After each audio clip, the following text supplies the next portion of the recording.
అందరికీ నమస్కారం. ఒక చిన్ని కవిత. అంశం: తెలంగాణ తేజం పాపన్న.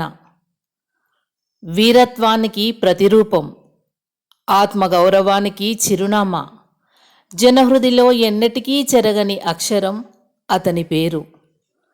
తెలంగాణ గడ్డపై తెల్లవారిన ప్రతి ఉదయం ఒక వీరుని గాథను చెబుతుంది. అది పాపన్న పౌరుషం. పేదవాడి కన్నీటిని చూసి నిశ్శబ్దంగా నిలబడలేక అన్యాయపు చీకటిపై అగ్నిజ్వాలై ఎగిసినవాడు. చేతిలో ఆయుధమున్నా పోరాటమే బాట అయినా ప్రజల మేలే తన గమ్యమైంది.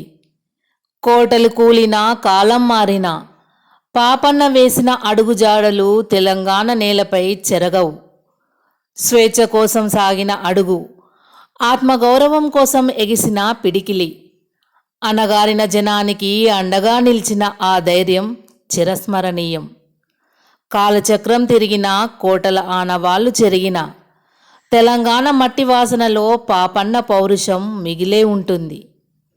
గాలి పలికే ప్రతి సవ్వడిలో, గోదావరి వినిపించే ప్రతి అలలో, తెలంగాణ మట్టి పరిమళంలో తన పేరు మారుమోగుతూనే ఉంటుంది. వీరుడంటే పాపన్న, ధైర్యమంటే పాపన్న. వీరుల కథలు ఎన్నో ఉన్నా ప్రజల కోసం నిలిచిన వీరుడొక్కడే.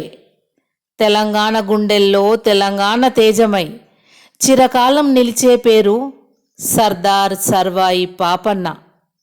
ధన్యవాదములు.